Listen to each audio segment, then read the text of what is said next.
Olá, tudo bem? Estamos aqui hoje no programa Pontuando de volta. Nós vamos falar de economia verde e nós vamos falar de Brasil. Eu parti de uma reportagem que eu vou transcrever para vocês aqui do Paulo Gaia, com algumas inserções que eu fiz explicativas, por causa das terminologias, porque ele é um grande cara, né? Ele é um cientista político, ele é um cientista da área de economia. Na realidade, ele é da área de economia, mas a área de economia dele, obviamente, passa pelas questões políticas, né? E ele sabe fazer análises espetaculares. Mas aqui, esse tema é voltado efetivamente para a área de economia verde. Então, ele fez um texto, achei o texto muito interessante, muito oportuno. Mas antes eu fiz uma sondagem da explicação do que é exatamente as oportunidades que o Brasil tem na economia verde, com a fala dele, mas transcrevendo na IA e outros portais, inclusive dele próprio, em que ele parte para explicações mais específicas de temas ou de textos. Juntei com a IA e fiz uns outros, aí fez um Frankensteinzinho aqui, mas vai dar para entender. É claro que alguns termos aqui, ao eu passar do texto que eu confeccionei junto com a IA e para o texto dele, nós vamos ter algumas repetições, mas a análise dele é uma análise de opinião e de pontuando fatos que ele conhece com profundidade a respeito do Brasil. E as outras visualizações que eu fiz aqui são mais explicativas no sentido do que é a economia verde para o Brasil especificamente. Então, eu vou começar para a gente não perder muito tempo. O Brasil tem uma oportunidade sem precedentes de se tornar um protagonista global na economia verde. Essa é uma tese lá do Paulo Gaia, que nós vamos falar agora mesmo. Com seus vastos recursos naturais, matriz energética predominantemente limpa e um setor agrícola robusto, o país está posicionado para ir além da simples exportação e se tornar um verdadeiro líder em setores que combinam desenvolvimento econômico com sustentabilidade ambiental.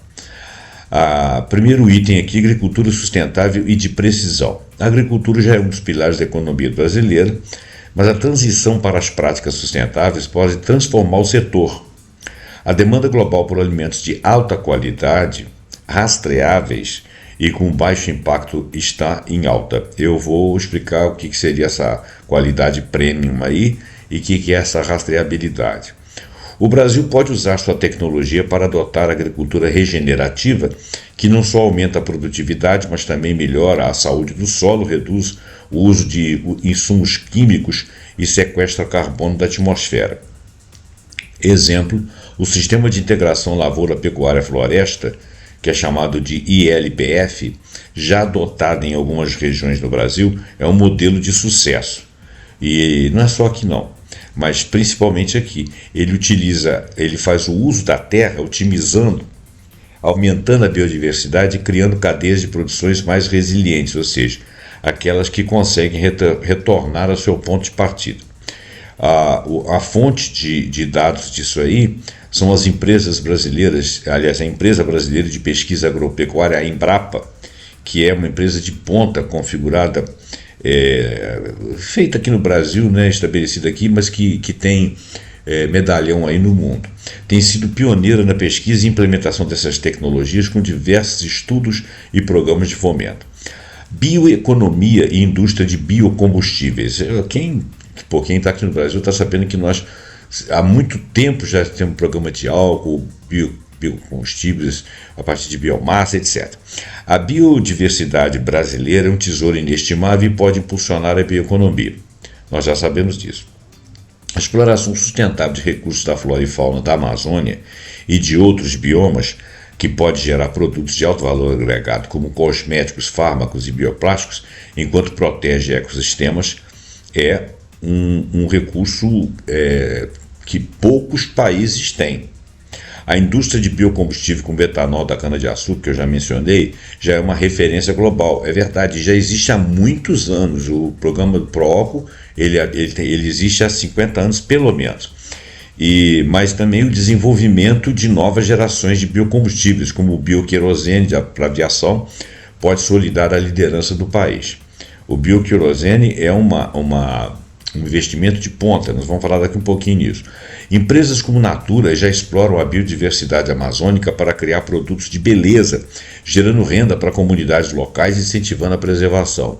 O Brasil também é um dos maiores produtores de etanol e tem potencial para desenvolver novos combustíveis avançados. Fontes: o BNDES tem programas de financiamento para o setor de bioeconomia, e institutos de pesquisa como o Instituto Nacional de Pesquisas da Amazônia, o INPA, geram conhecimento sobre a nossa biodiversidade.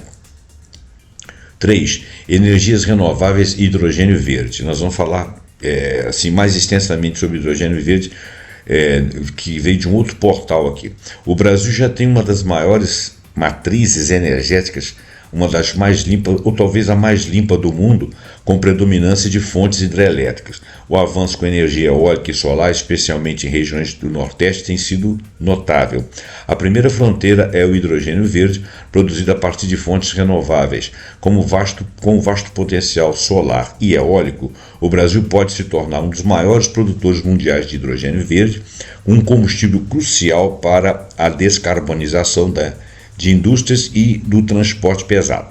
Um exemplo é o Complexo Industrial Portuário de Pecém, no Ceará, que está se tornando um polo de produção de hidrogênio verde com parcerias internacionais para exportação do produto. Fontes: Agência Nacional de Energia Elétrica, a ANEEL, e a Agência Internacional de Energia Renovável, a IRENA, destacam o enorme potencial do Brasil para a produção de hidrogênio verde. Agora vamos falar do hidrogênio verde. O hidrogênio verde, H2V, é o hidrogênio produzido através da eletrólise da água, utilizando-se energia renovável como solar, eólica ou hidrelétrica para dividir as moléculas de água em hidrogênio e oxigênio, resultando em um combustível com baixa ou nenhuma emissão de carbono. O hidrogênio verde, H2V, é hidrogênio produzido através da eletrólise da água utilizando energia renovável. Eu já falei isso. O que é a eletrólise da água? Bom, quem estudou química no ensino médio, a eletrólise da água é um processo químico que usa eletricidade para separar as moléculas H2O, né, em um dos seus componentes, o hidrogênio H2 e o oxigênio O2. O elemento oxigênio é O2. Né? Na fórmula, são duas moléculas de hidrogênio para uma de oxigênio. Né? Quando a eletricidade utilizada para esse processo é proveniente de fontes renováveis, o hidrogênio resultante é chamado de verde. Por que o hidrogênio verde, separado assim, é importante? Olha, ele é um combustível de baixo carbono.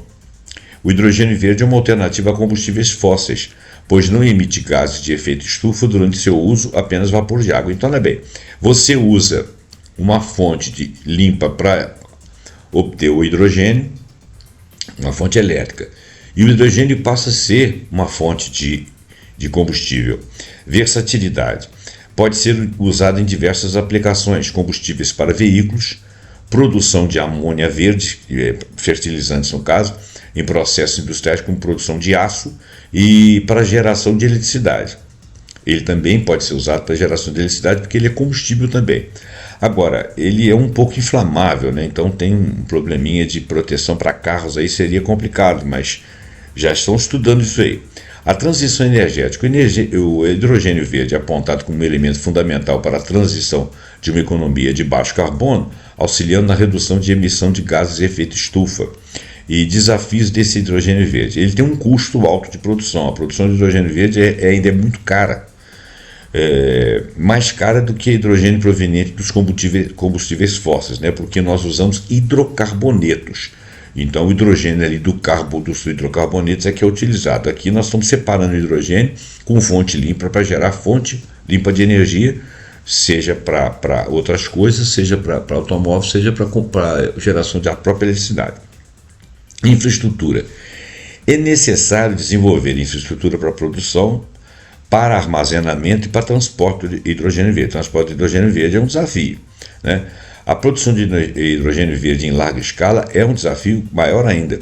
O transporte de veículos movidos a hidrogênio, carros, ônibus, caminhões, aviões, seria um sucesso, né? Indústria, produção de amônia, aço, fertilizantes e outros produtos químicos. Quer dizer, é coisa que a gente vai poder vender aí e que tem boa origem. E isso é muito interessante hoje em dia no mercado lá fora. Geração de energia. A produção de eletricidade com células a combustível nas turbinas também é uma coisa promissora. O Brasil tem uma oportunidade, então, sem precedentes de se tornar um protagonista global na economia verde. Com seus vastos recursos naturais, matriz energética predominantemente limpa, em mais de 70%, e um setor agrícola robusto, o país está posicionado para ir além de simples exportação e se tornar um verdadeiro líder em setores que combinam desenvolvimento econômico com sustentabilidade ambiental. Outra coisa, o Brasil tem sol pra caramba, né? E o Brasil tem terras e o Brasil tem ventos, né? Biodiversidade, bioeconomia nas indústrias de biocombustível. A biodiversidade brasileira é um tesouro, óbvio, né? É inestimável porque pode impulsionar a nossa bioeconomia. Exploração sustentável de recursos da nossa flora e fauna da Amazônia, um dos biomas ricos que nós temos vários, e outros biomas que pode gerar alto valor agregado, como cosméticos, fármacos, bioplásticos, enquanto protege ecossistemas. A indústria de biocombustível como etanol da cana-de-açúcar já é uma referência global, mas o desenvolvimento de novas gerações de biocombustível, eu já falei, o bioquerosene, pode solidificar essa liderança. Eu reli isso aqui, desculpa. Exemplo, empresas como a Natura, já falei também. Vamos lá, energias renováveis e hidrogênio verde. O Brasil já tem uma das matrizes energéticas mais limpas do mundo, com predominância de fontes hidrelétricas. O avanço de energia eólica e solar, especialmente na região Nordeste, tem sido notável. A próxima fronteira, então, foi o que nós falamos aí do hidrogênio verde.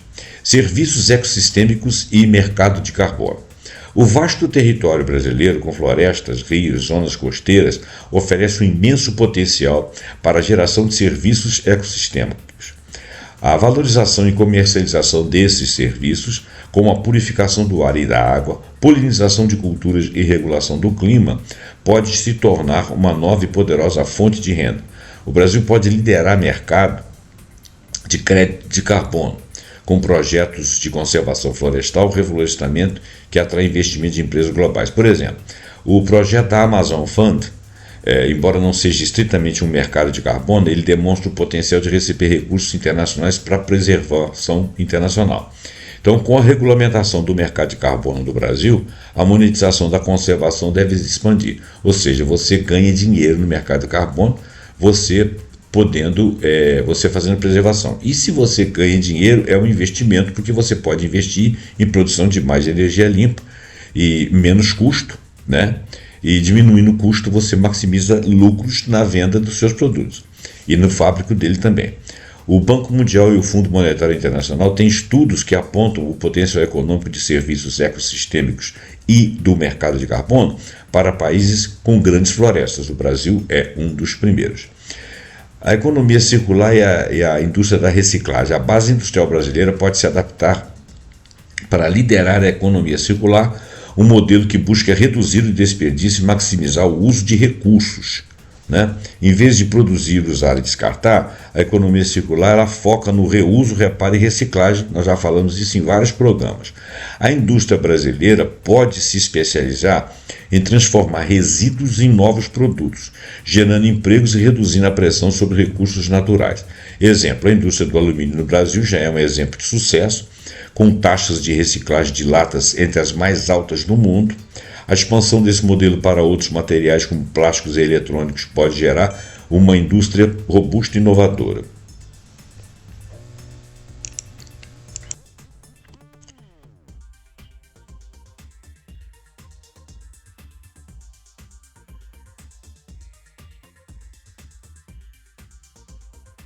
Fontes: Instituto de Pesquisa Econômica Aplicada, IPEA, tem estudos sobre benefícios da economia circular no Brasil, e a Associação Brasileira da Indústria do Plástico, a ABIPLAST, também promove iniciativas de reciclagem. Então, ao focar nesses 5 setores que nós mencionamos aqui nessa pesquisa, o Brasil pode não apenas se posicionar como um exportador de produtos sustentáveis, mas como também um verdadeiro dominador da economia verde, gerando prosperidade, inovação e preservação para as gerações futuras, né? Bom, então isso aí é o final, palavra final. Agora nós vamos falar especificamente da reportagem, da matéria do Paulo Gaia no portal dele. Agora veja bem, eu fiz inserções eu fiz 1 ou 2 inserções nessa matéria dele, então ela não está aqui transcrita na íntegra, porque eu quis explicar algumas coisinhas. Mas, assim, no grosso, a ideia principal, né, aliás, a ideia do programa foi baseado nas apreciações dele, Paulo Gala, tá? Economista. Então vamos lá, 5 setores que podem nos transformar de exportadores em dominadores da economia verde. Quer dizer, nós vamos continuar o assunto anterior, só que agora com as especificidades que o Paulo Gala vai colocar. Ele diz o seguinte: você sabia que o Brasil possui uma das maiores oportunidades econômicas do século XXI bem debaixo do nosso nariz? Bom, enquanto o mundo inteiro está desesperado para encontrar alternativas aos combustíveis fósseis, reduzir emissões de carbono e construir cadeias produtivas sustentáveis, o Brasil já tem praticamente todos os ingredientes necessários para liderar essa transformação. Nós temos energia limpa, biodiversidade, capacidade agrícola, base industrial e recursos naturais que poucos países conseguem reunir. Nós já falamos na primeira reportagem aí bastante disso. Mas ter os ativos também, só isso não é suficiente. É preciso transformar a vantagem comparativa em vantagem competitiva concreta. Então, comparar com o outro, dizer que tem mais, não quer dizer nada, se você não faz nada com aquilo. Competir no mercado externo. É preciso agir com estratégia, escala e ambição para converter potencial em potência. Hoje, vamos mostrar exatamente esses 5 setores, que o Brasil pode não apenas participar, mas dominar a economia verde global nas próximas décadas. Vamos mergulhar um deles. Por exemplo, biomateriais estão substituindo trilhões em derivados de petróleo. Biomateriais estão substituindo trilhões em derivados de petróleo. A química verde está explodindo globalmente. O Brasil tem vantagem competitiva nesse mercado.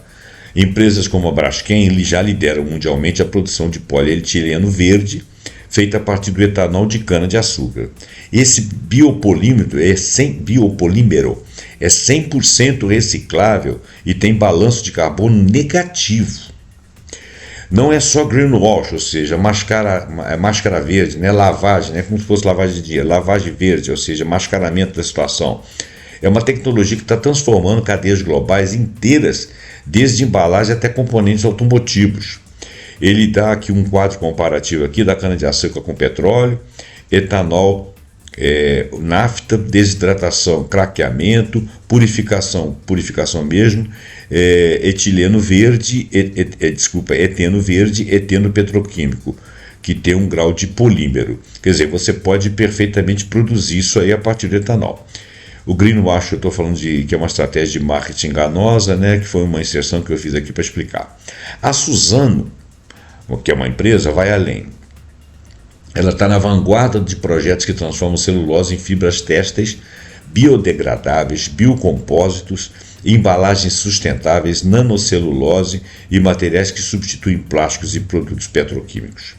Isso exige pesquisa aplicada de altíssimo nível, domínio de processos químicos, biotecnológicos avançados e desenvolvimento de novos mercados. A oportunidade é gigantesca. Nós podemos expandir a química verde baseada em biomassa brasileira para substituir derivados de petróleo em escala global, criando uma nova indústria de biomateriais de trilhões de dólares. Os biocombustíveis avançados, ponte entre o presente e o futuro energético. O mundo está desesperado por alternativas aos combustíveis fósseis e o Brasil já tem tecnologia e tem infraestrutura. Isso é muito importante. Nós temos condições excepcionais para liderar a produção de biocombustível de segunda e terceira geração, o etanol 2G feito a partir do bagaço e palha da cana, o biodiesel de última geração e principalmente o bioquerosene de aviação, que é matéria dada pelo SAF. SAF é Sustainable Aviation Fuel, que é o combustível de aviação sustentável. O setor de aviação está sob pressão regulatória global para descarbonizar. E essa entidade aí, o Sustainable Aviation Fuel brasileiro, né, pode ser a solução para companhias aéreas do mundo inteiro. Esse SAF aí, o combustível de aviação sustentável, cada país tem o seu, né? Então ele está mostrando aqui num gráfico que o querosene, em 10 anos, ele subiu 145%. Né? Por quê? Porque está mais escasso, né? E tem essas questões aí geopolíticas que fazem com que o petróleo aumente, o querosene comum que nós conhecemos é tecnologia do petróleo. Se nós conseguimos o bioquerosene, ou seja, não dependendo do petróleo, nós vamos entrar com a mesma eficiência do petróleo, nós vamos entrar no mercado e ganhar dinheiro, porque ele subiu de preço, então nós vamos ajudar a baixar preço. Além disso, nós estamos posicionados para desenvolver cadeias de hidrogênio verde, especificamente no Nordeste e Sudeste, que combinam potencial eólico e solar com infraestrutura logística. O hidrogênio verde será fundamental para a indústria pesada, como, por exemplo, siderurgia, petroquímica e transporte marítimo. A demanda internacional por esses produtos está crescendo exponencialmente. Quer dizer, estão precisando. E poucos países têm nossa capacidade de produção em escala competitiva. Então, a gente está bem na fita. A manufatura nacional de equipamentos para energia renovável pode reduzir nossa dependência, porque importar turbinas eólicas e painéis solares, se a gente pode fabricá-los aqui e temos capacidade para isso. O Brasil tem potencial para desenvolver uma indústria nacional robusta de equipamentos para energia renovável, isso incluindo turbinas eólicas, painéis solares, inversores, sistema de armazenamento de energia e toda a cadeia de componentes. Não é apenas uma questão de substituição de importação, é sobre um posicionamento estratégico em um mercado global que vai explodir nas próximas décadas. A nossa matriz energética já é uma das mais limpas do planeta, com mais de 80% de eletricidade proveniente de fontes renováveis. Essa vantagem competitiva pode atrair indústrias de baixo carbono para se instalarem no Brasil, criando demanda interna que justifica investimentos em manufatura nacional. Então, quer dizer, a gente pode ter indústrias aqui dentro de baixo carbono. Com políticas industriais inteligentes, parcerias tecnológicas e investimentos em pesquisa e desenvolvimento, a P&D, podemos criar uma cadeia nacional que não apenas atenda nosso mercado interno, mas exporte para a América Latina, África e outros mercados emergentes. Agora nós vamos falar de proteína animal premium rastreável que atende à demanda global por qualidade e sustentabilidade. Ele colocou um anúncio aqui escrito assim: por que escolher o Safe Beef? Que aí Safe Beef é produto para rastreadores, né? Tal.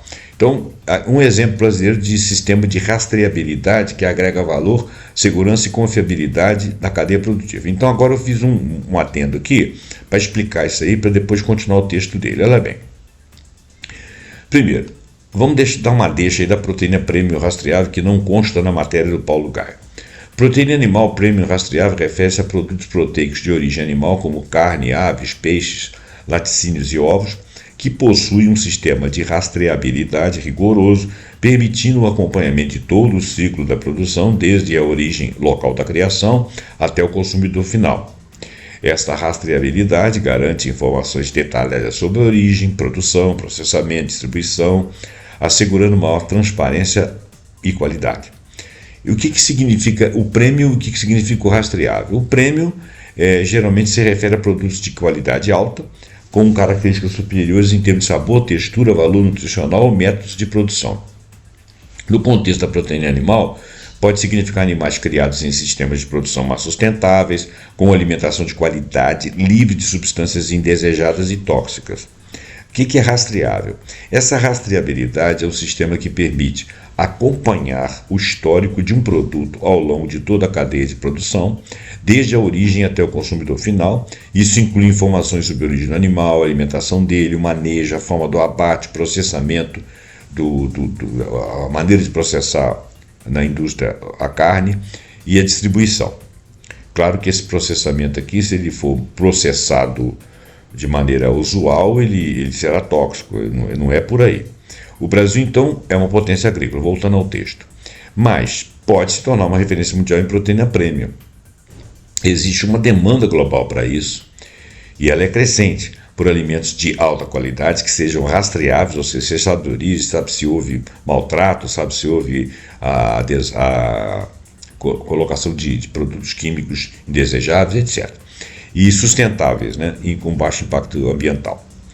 O Brasil tem todas as condições para desenvolver uma cadeia de proteína animal premium, bovina, suína, de frango ou aquicultura, todas com certificação de origem, práticas regenerativas e neutralidade de carbono. Isso significa que, além de exportar commodities agrícolas, né, nós vamos além disso. Significa, então, desenvolver marcas brasileiras reconhecidas globalmente pela qualidade, rastreabilidade e sustentabilidade. Claro que isso continua sendo uma commodity, mas é uma commodity mais cara Por quê? Porque você colocou um valor agregado a ele. Então, já é uma indústria de venda, já não é somente commodities rasa. Não é o produto cru, né? Saiba integrar. Isso tudo aí, vamos lá. Significa então integrar a tecnologia, a internet das coisas, o blockchain, o sensoriamento remoto, que eu vou falar o que é, para garantir transparência total da cadeia produtiva. Essa tecnologia de sensoriamento remoto é uma tecnologia de aquisição de informações sobre um objeto ou sobre uma área sem contato físico direto com ele, sem estar lá. Em outras palavras, trata-se de obter dados sobre a superfície terrestre, utilizando sensores instalados em plataformas, satélites, aviões, drones ou até mesmo equipamentos portáteis, sem a necessidade de estar fisicamente no local. O agronegócio tecnológico é uma fronteira clara de liderança. Nós podemos nos tornar referência mundial de agtech, que eu vou explicar o que é, máquinas agrícolas inteligentes, insumos biológicos, sistemas de produção de precisão. Elas aplicam tecnologias como inteligência artificial, drones, big data e automação para otimizar processos desde o plantio até a venda, visando aumentar a eficiência, reduzir custos e minimizar impactos ambientais. Esse agtech são empresas inovadoras que utilizam tecnologia para desenvolver soluções no setor agrícola. Poderia ser agritecnologia, né? Agrotecnologia. A transição do Brasil de grande exportador de commodities para grande exportador de alimentos processados, ou seja, já na indústria, sofisticados de maior valor agregado, fortaleceria a nossa competitividade e geraria empregos qualificados. Os serviços ambientais e créditos de carbono transformam não apenas transformam, ele converte-se em receita, né? Então ele tem um quadro explicativo aqui, mas o quadro está ruim de ler e eu não vou ler não. Ele mostra aqui o mercado de carbono voluntário no Brasil, estudo da Fundação Getúlio Vargas e da USP, da EESP. Nunca houve tanto valor econômico associado à preservação da natureza. Fique atento com isso.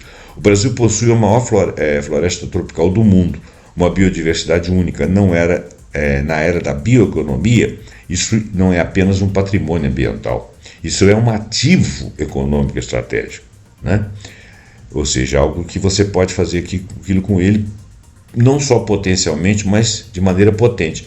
Podemos liderar mercados de serviços ecossistêmicos, crédito de carbono, soluções baseadas na natureza e conservação da natureza remunerada por terceiros no mercado de carbono.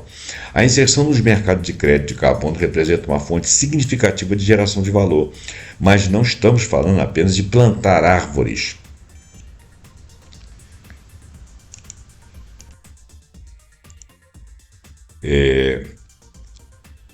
Falamos de desenvolver metodologias científicas rigorosas para quantificar a captura de carbono, desenvolver projetos de REDD+, né, restauração de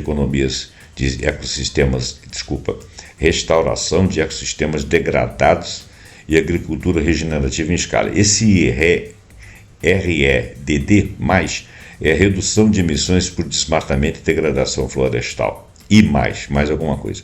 É um mecanismo desenvolvido no âmbito da Convenção Quadro das Nações Unidas sobre Mudança Climática para incentivar financeiramente países em desenvolvimento a reduzir a emissão de gases de efeito estufa proveniente de desmatamento e proveniente de degradações nas suas florestas, ou seja, degradação florestal. Além disso, nós podemos transformar a biodiversidade em cadeias de valor sofisticadas, por exemplo, desenvolvimento de fármacos, né?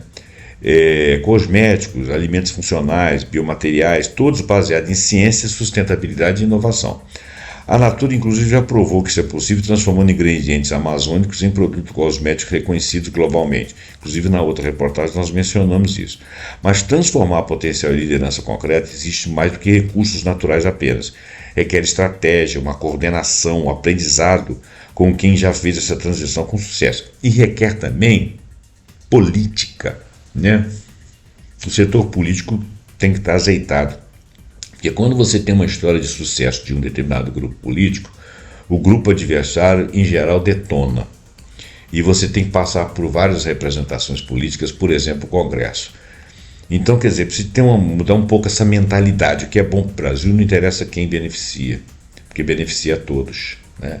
Não é um setor político que vai estar a comando daquilo. Todos os setores têm que estar sintonizados e consonantes ali. Bom, países que conseguiram converter vantagens comparativas em complexidade industrial, quer dizer, não ficaram apenas do potencial, partiram para a potência, aplicaram políticas industriais sofisticadas e criaram ecossistemas integrados de inovação. E para isso tiveram uma boa política. Profissionais que dominam as nuances dessas estratégias de desenvolvimento e compreendem como países conseguiram transformar vantagens naturais em complexidade industrial encontram-se cada vez mais valorizados por empresas que querem investir lá dentro, consultorias e organismos que trabalham na transição para a economia verde. A capacidade de analisar, como fez a Coreia do Sul, que construiu cadeias tecnológicas sofisticadas a partir de recursos limitados, ou como a China desenvolveu lideranças em energias renováveis através de políticas industriais coordenadas, tornou-se uma competência diferenciadora para quem atua em projetos de bioeconomia, sustentabilidade empresarial e desenvolvimento de novos mercados verdes. O Brasil tem uma janela de oportunidade histórica. Nós podemos escolher continuar sendo exportadores de commodities simplesmente, ou nos tornar líderes de economia verde global. Temos os ativos naturais, a capacidade e competência científica, o potencial industrial. A questão não é se nós vamos conseguir. A questão é se vamos ter a ambição estratégica para fazer isso acontecer. O mundo está mudando rapidamente e quem se move primeiro define as regras do jogo. Ele termina assim, abraços. Gente, então, a matéria, espero que você tenha entendido e gostado da matéria. A matéria foi muito interessante e inteligente, né? Ele é fera. Propõe que você procure aí sobre o Paulo Gala. Se você não o conhece, ele é um economista e tal, você vai ver o currículo dele lá. Eu agradeço a sua atenção. Passa esse vídeo para frente. Compartilha, né? Deixe seu like, deixe seu comentário e assine nosso canal se você for novo por aqui. Muito obrigado pela sua atenção. Até o próximo programa Pontuando com algum assunto que nós acharmos muito interessante. Até lá.